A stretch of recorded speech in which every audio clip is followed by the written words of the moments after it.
I'm Brandon Amoroso, and this is the D2Z Podcast, building and growing your business from a Gen Z perspective. Hey everyone, thanks for tuning in to D2Z, the podcast about using the Gen Z mindset to grow your business. I'm Gen Z entrepreneur Brandon Amoroso, founder and president of retention as a service agency, Electric. Today I'm talking with Ben Sharf, who's the founder of Platter, which is a theme and app bundle for Shopify brands used to build high converting websites that drive profit. Thanks for coming on the show, Ben. Thanks for having me, Brandon. So before we dive into all the nitty gritty e-com things we want to cover today, can you give everybody just a quick background on yourself and how you ended up being the founder of Platter?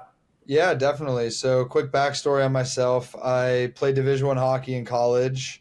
Ultimately decided that I didn't want to pursue professional hockey, was planning to take a corporate job, which then I gave up 12 hours before my first day. Ended up joining an early stage COVID testing startup that scaled to 50 million in revenue in 5 months, where I met one of my two co-founders of Platter. And then before starting Platter, I spent a year at Gopuff building out a business unit that essentially unlocked instant delivery for D2C websites, which is where I got my start in the Shopify ecosystem. And from talking to brands over the course of that year, I realized there were a lot of things wrong with how brands are managing their storefronts today, which ultimately gave me the idea for what is now known to be Platter. Awesome. And for everybody that's listening who isn't familiar with what Platter is, can you give just a quick sort of TLDR on Platter? Yeah, so Platter is a theme and app bundle.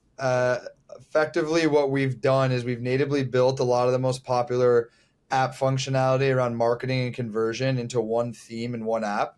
The thesis of the business is that a lot of apps in the ecosystem are features, not products. And so brand owners get stuck paying for too many apps, dealing with too many support teams, and having a slower website experience because of a bloated tech stack.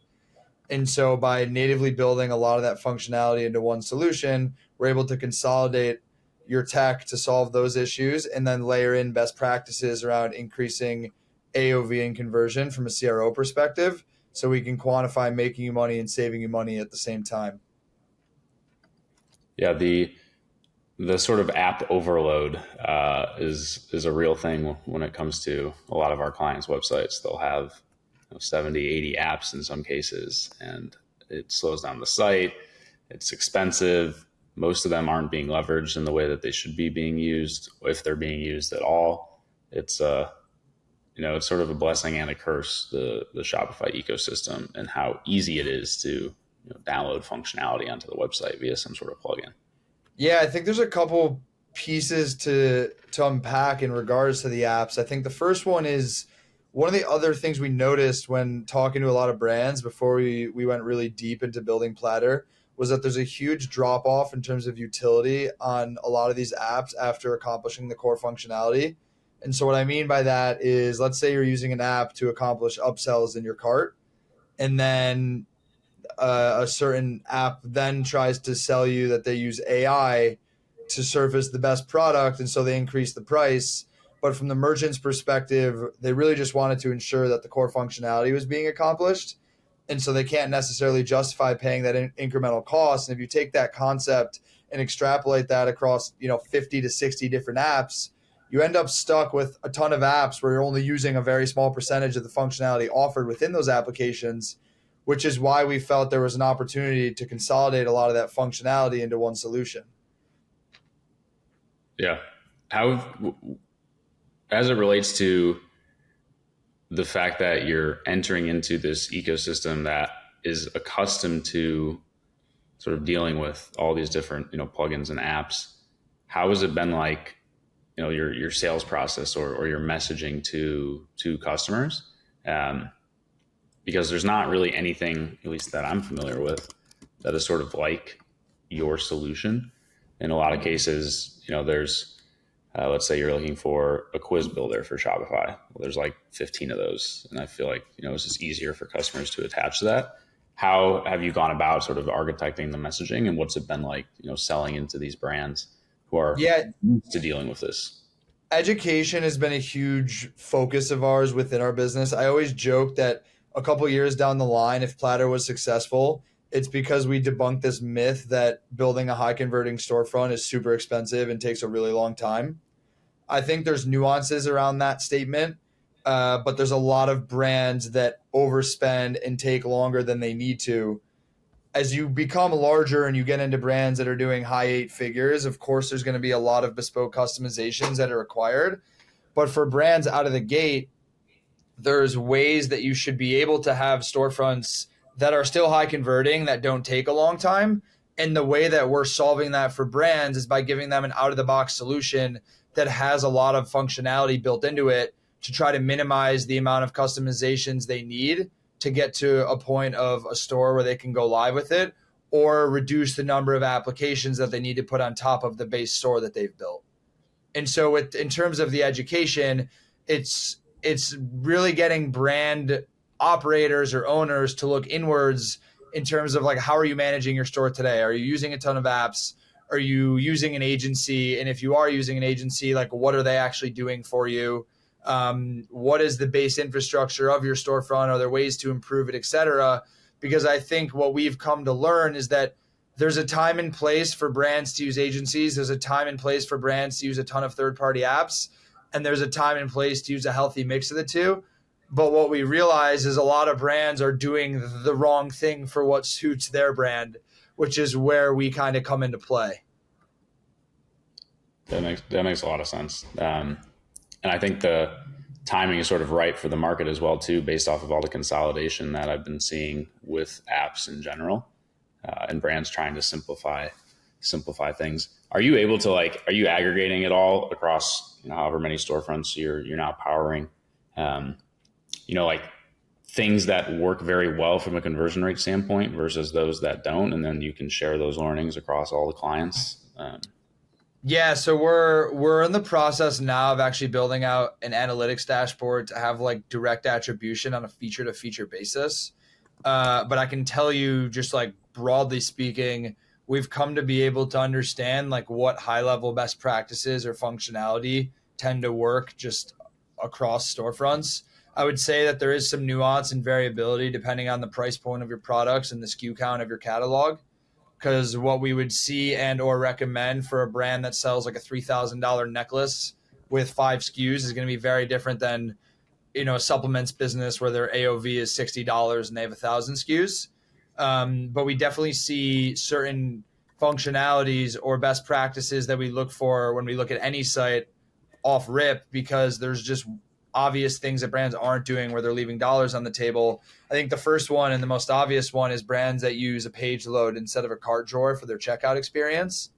Mm-hmm. We know it to be true that by adding clicks into your conversion funnel is going to result in a decrease in conversion. So to the effect that I've seen brands still forcing the consumer to go through a page load in order to get or in order to allow a customer to check out is something that still blows my mind.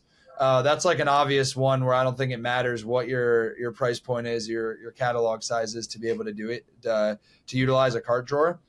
Mm. So that's one. I think another one that's more high level, but understanding what kind of social proof brands are putting on product pages. We always say that social proof and validation is a very good way to get a customer to go forward to buy something. If they have to leave the product page to go find information that they weren't able to find there, whether it's reviews or testimonials or proof of people using the product or FAQs being answered, they're less likely to come back to the product page to buy. And then I think the third thing is just understanding information hierarchy and how you're actually guiding customers through a shopping experience.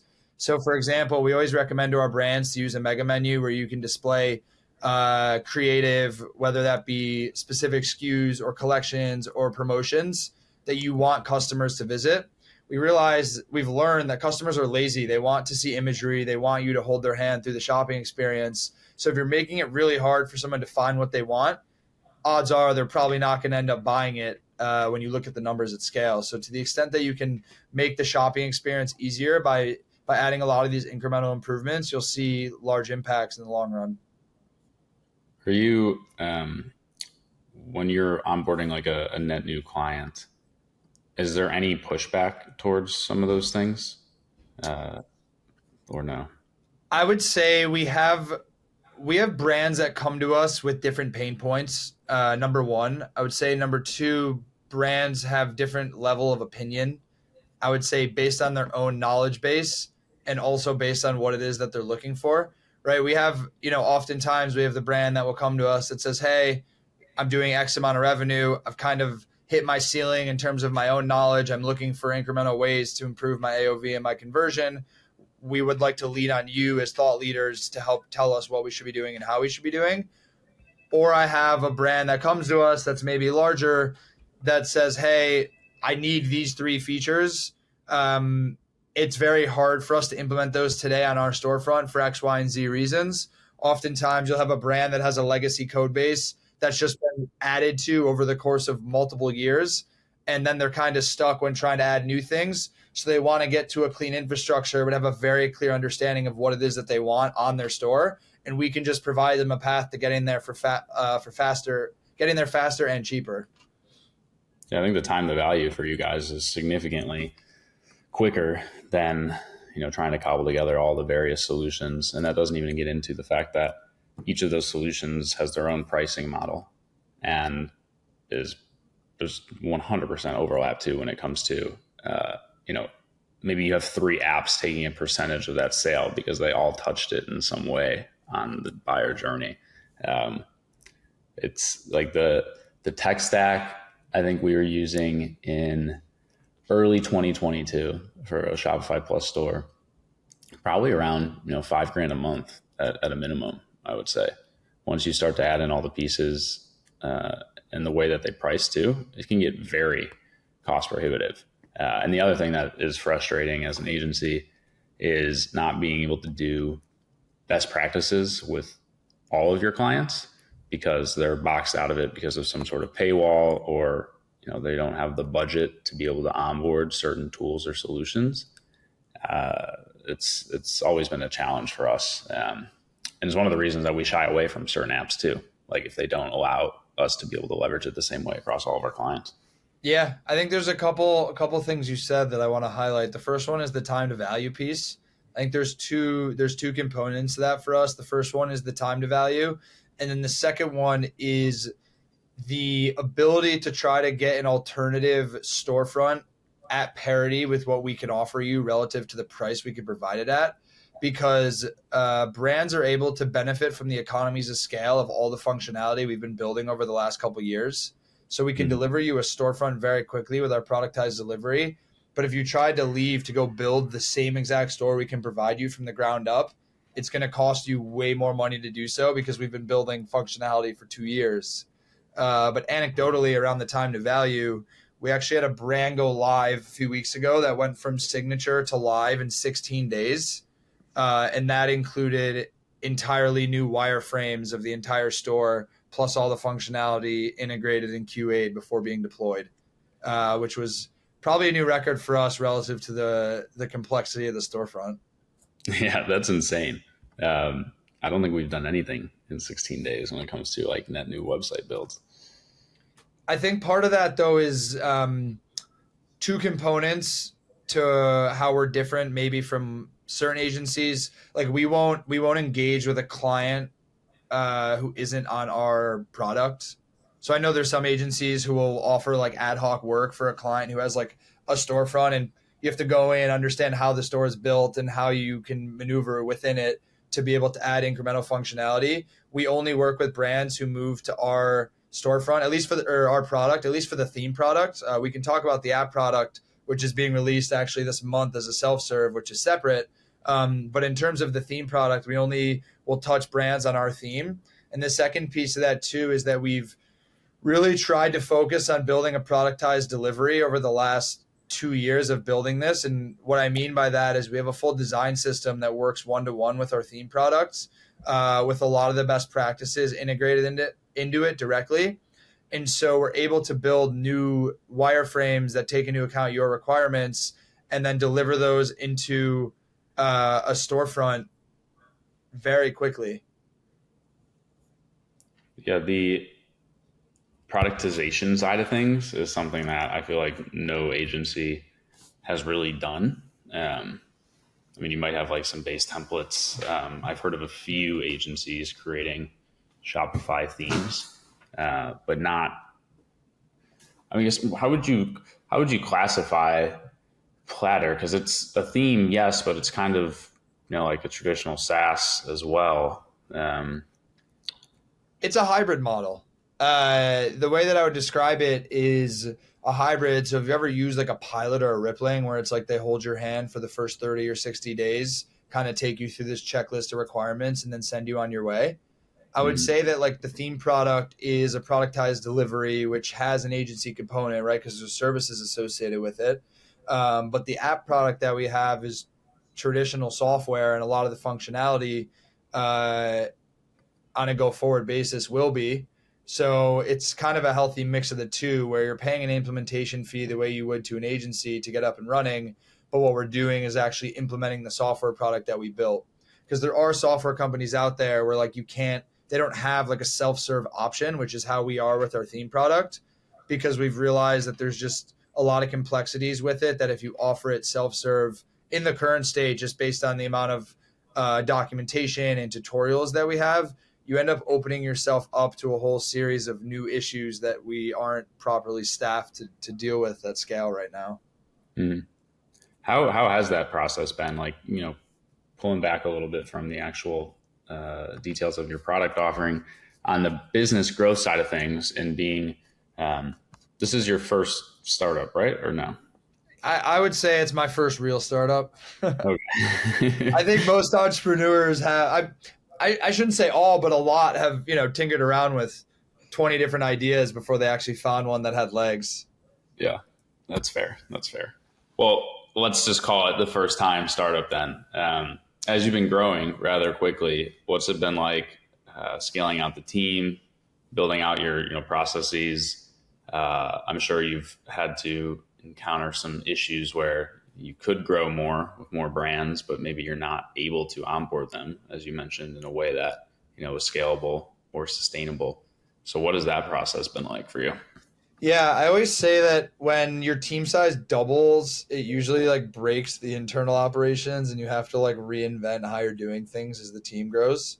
One of the biggest learnings we had during the process of scaling was understanding that bad revenue is really a thing. I think in the early days of startups, for any startup, you're always a yes man where you just want to sign any customer you have because you know that your product is half baked and you want revenue and you want to grow. And we've definitely were guilty of that in the early days where it's like, hey, we have a couple brands that are willing to use this and pay us, but we know internally we're still working through the inner workings of how does this actually work.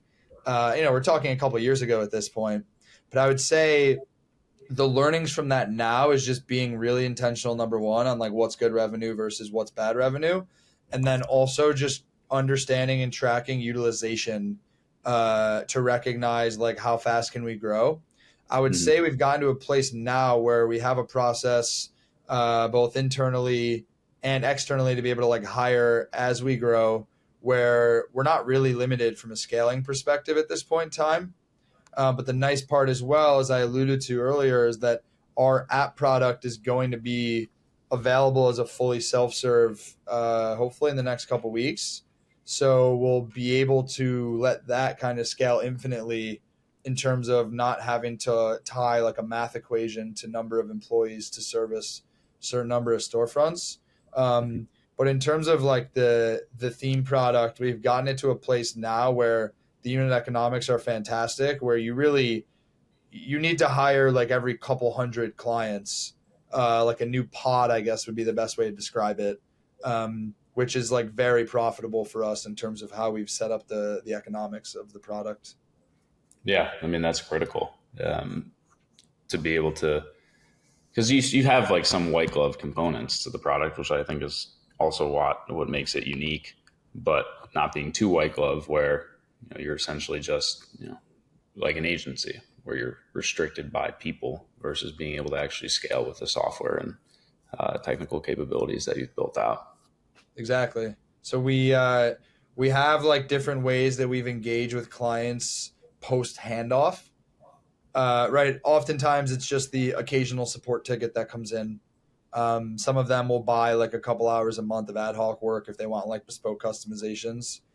And we've had brands that come to us and ask to be put on retain that put us on retainer, which we've done with a couple of brands.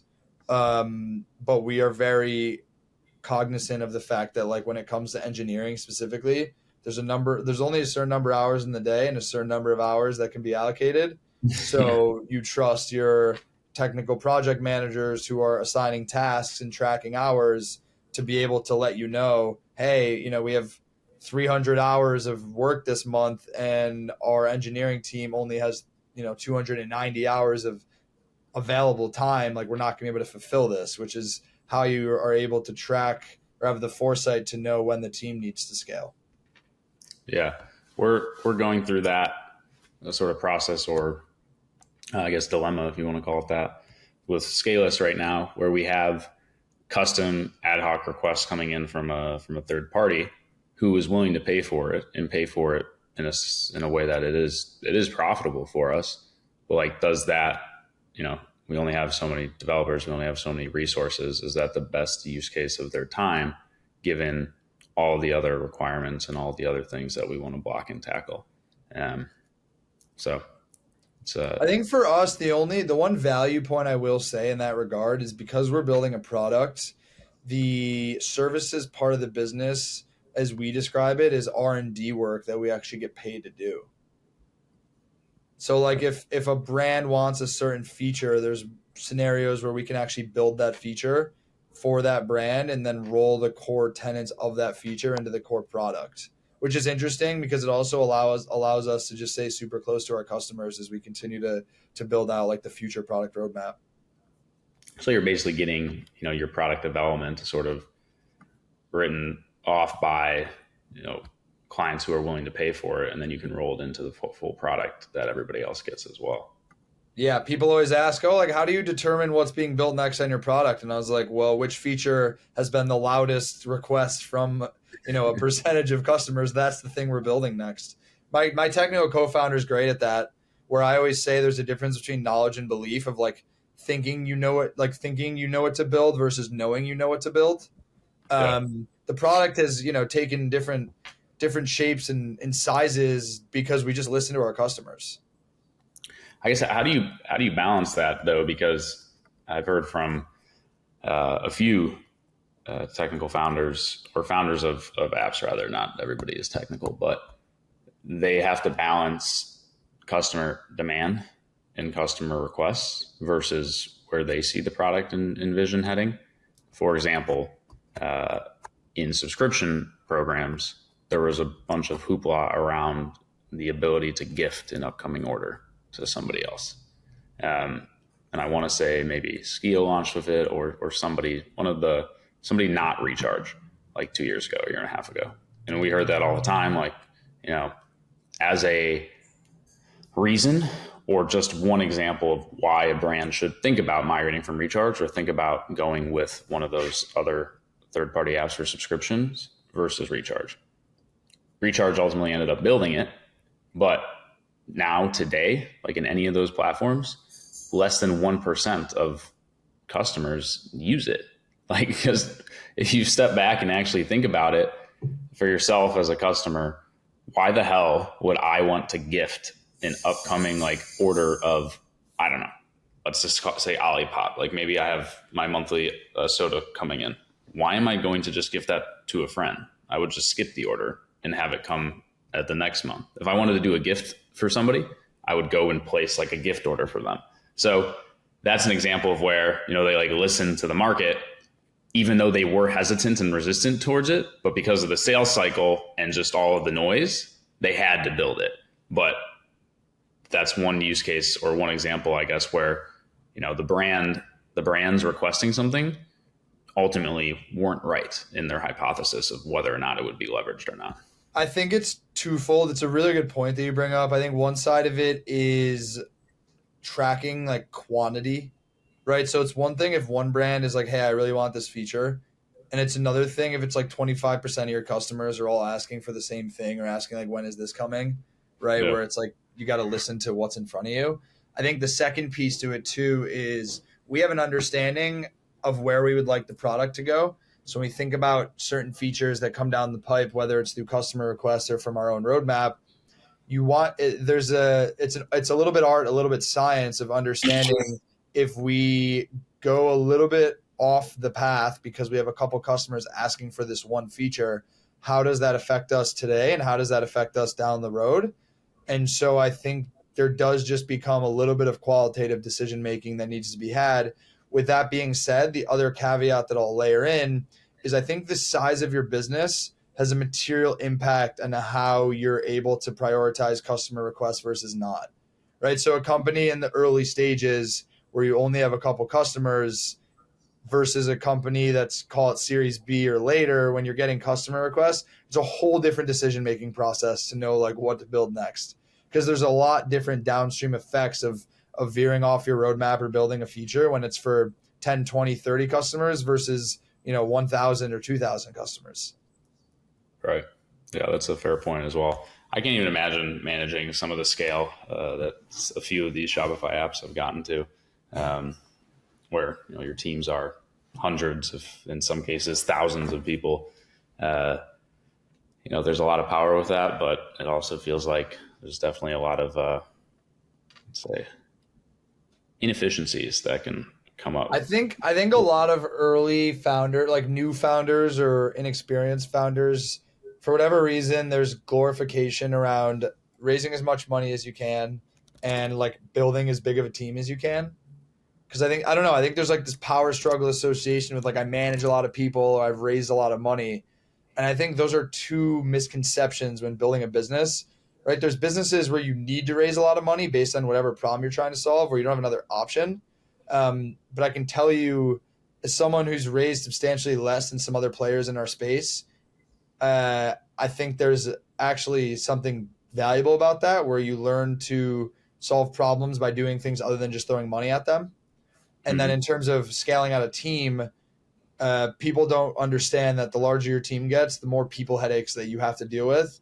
And with every incremental hire to your team, most of the time, it just slows you down from trying to make changes. Like I remember when I was at Gopuff before I left to build my own company, I would have meetings about meetings. And in my mind, I'm like, all right, that's it. Like I want to go build my own thing where it's just move fast, ship things, break things, no red tape. Not like, why are we having a discussion to analyze what we just talked about on that call? This is the most inefficient thing ever. And I think it was Google or someone released like a plugin where you could associate like an hourly rate with every person on your team. And then you could look at the calendar invite and see like how much money went out the window by doing like this internal meeting. And it like made people realize how much money was being wasted just like talking about things. So yeah, to your point around inefficiencies, that is so true. That's insane. Like I can understand why you wanted to leave, for starters. And then I think that's part of the issue with remote work too, is remote work lends itself to more meetings. Like I remember being in office, we didn't really have as many formal meetings because we're just like there right next to each other. So things that come up, might take 2 minutes versus, we need to block, a 15-minute call or whatever. And I just remember things better too when I'm in person versus when I'm doing, 9 hours straight of Zoom calls one day. By 6 p.m., 7 p.m., whatever it is, I don't care at all whatever my 10 a.m. call was about. And the last thing I'm thinking about at that time then is, let me make sure that I, get all those follow-ups and whatnot.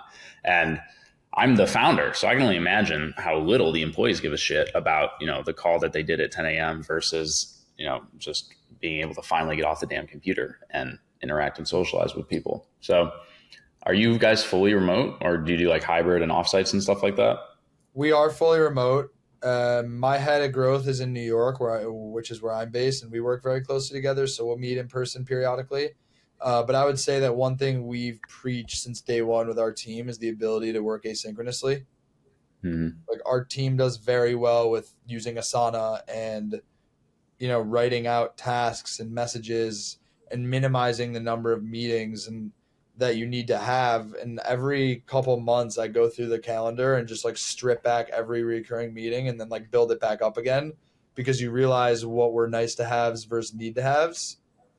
And it's something that I'm hyper cognizant of, knowing, what you just talked about, where it's like you get this fatigue from so many meetings, then effectiveness goes out the window. But we are fully remote. We are on multiple time zones, but we try to at least make sure that certain teams are on the same time zones to work effectively together, right? Like it's not as crucial that my sales and marketing team are working at the same exact hours as like our product and engineering team because they're Mhm. not overlapping that much day to day. And if there is time where it needs to happen, we probably have a meeting on the calendar that accommodates everyone's schedule. Um, but look, the other interesting piece is that I've actually never spent a day in my life at a business with a 5-day in office mandate because I graduated during a global pandemic. So I actually don't really have something to compare our output and productivity to because I don't have the other side of the coin of being in office with my full team every day. Right. When did you graduate? I graduated in 2020. I played hockey in college, so people who understand how the whole hockey Yeah. thing works will be able to empathize. Those who don't just think that I'm like slow. But I did 5 years of high school and then a gap year where I lived in Western Canada. I always like with my hockey friends, depending on when they graduated, like they could be, I don't know, like 22 or they could be like 30, depending on what they did with the various like different paths that you can go on. I feel like of all the sports, that one's the most convoluted in terms of how you could potentially get to like the NHL. Whereas It with, is. And the other issue, too, is the fact that they built this process to be the way that it is. It's very hard to unwind at this point in time. So it kind of just lives on the way it is. yeah, it's crazy. I mean, like for football, you just play at your school and then you go to college and then you go to the NFL or you don't. With hockey, I mean, fuck, I feel like some people don't go to college. There's like 87 different leagues that I know of. It's just all over the place. It's It's, true. it's overwhelming. Um, well, you navigated that, successfully to this point. So entrepreneurship will be easy for you. I appreciate that. Um, well, I guess, you're in a lot of storefronts. What's one thing that you saw work really well for Black Friday, Cyber Monday? And what's one thing that maybe it didn't perform the way that you thought it was going to? And you're thinking about that going into this coming season. So I'm gonna give you a crazy answer for what did perform well, and that is brands who didn't think or decide to try and reinvent the wheel right before a holiday and like recognize that you have months in advance to plan for these things.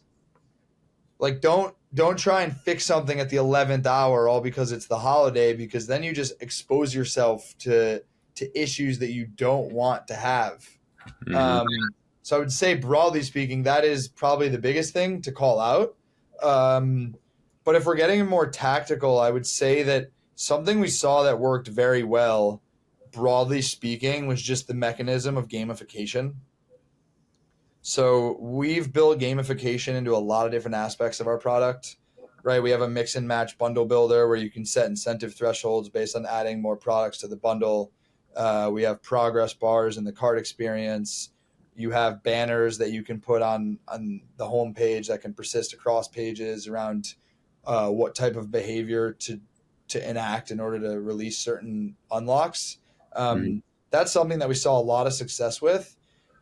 I would say in terms of like negative impact, it kind of goes back to what I just said, was like it was the brands who were coming at the 11th hour were like, oh, it's the holiday, I want to try this and I want to change this. And not only are you stressing yourself out, you're then trying to stress out whoever's going to help you implement these things. And then you're going to want to hold someone else responsible if you didn't get like proper QA and implementation of all these new ideas you had at the 11th hour. So I think the learning there for brands is like use the time leading up to the holiday to like figure out what works and what doesn't and have a clear plan once you get there. So it's like you're not changing anything day to day in your process. It's just like another week. I understand the stakes are higher because there's more traffic for certain brands in those days than you see the rest of the year.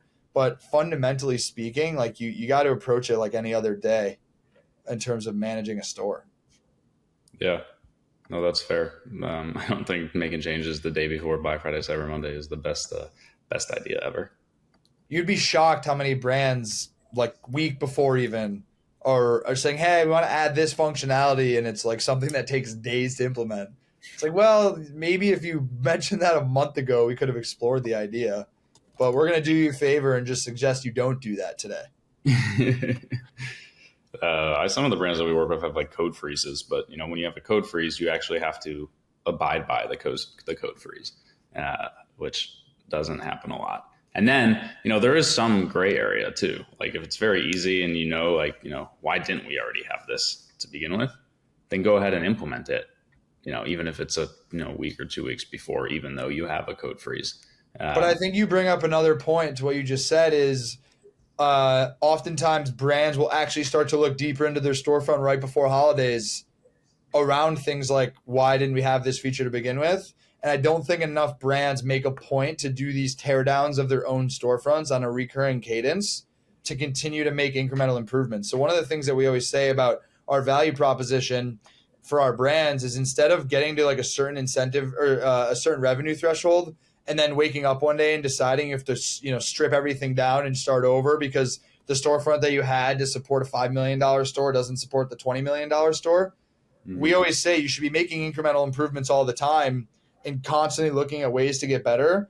So it's an ongoing, ever evolving process instead of like this stressful biannual meeting where you're like, why isn't this happening? Let's just like reinvent the wheel. So if you're doing those incremental improvements, like I said, you shouldn't get into these situations where you're in a gray area of like, this is an easy fix. We have a week to do it. Is it worth it? Is it not? Because that thing hypothetically should have come up if you were analyzing your store multiple times before that day. One last question I have for you is on headless websites. What do you think of headless websites? Yeah, I would say that our business model is kind of built around being anti-headless. Mm-hmm. Our first product we actually started with before we went to market, broadly speaking, was a headless product. And the first 30 brands we spoke to were like, what's headless? So the first thing I realized is that I think it's a couple years away from being mainstream. I think the second thing I realized is there's a misconception around if and when you should be using headless as a brand, right? Like to me, again, this is just one perspective. Headless solutions are there for brands that are doing very high volume and have very high traffic, like the Nikes of the world. And even then, not necessarily is headless the right answer for you. I think one of the issues we see is that a lot of brands are looking to headless as a solution way too early on in their own evolution as a business. And I've yet to see brands in that middle part of their journey where the value outweighs the challenges in terms of going headless, because there's a whole nother set of complexities that comes with building a headless store that you don't have with the alternatives. But oftentimes you went to headless to get rid of a different set of challenges. So I think there's just like a really long list of pros and cons that you need to understand as a brand before making that decision. One thing I can tell you off rip, I know there's solutions out there that are trying to make headless easier to manage, but fundamentally it's just a more challenging thing to manage. It requires a lot more expertise to make small changes. So in a lot of ways, it prevents you from iterating quickly as a brand as you scale.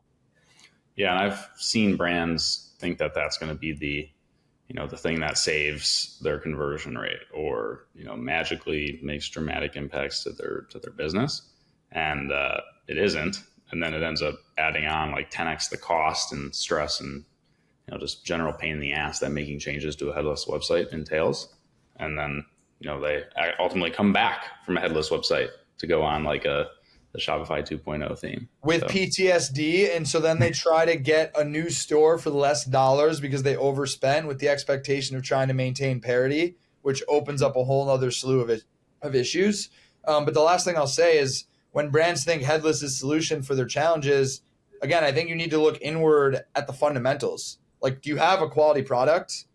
Do you have repeat purchases, which means people do like it and there's data to protect that? And then are you incorporating fundamental CRO best practices that are less nuanced than like going to headless before thinking about that being the thing you need to fix your problems?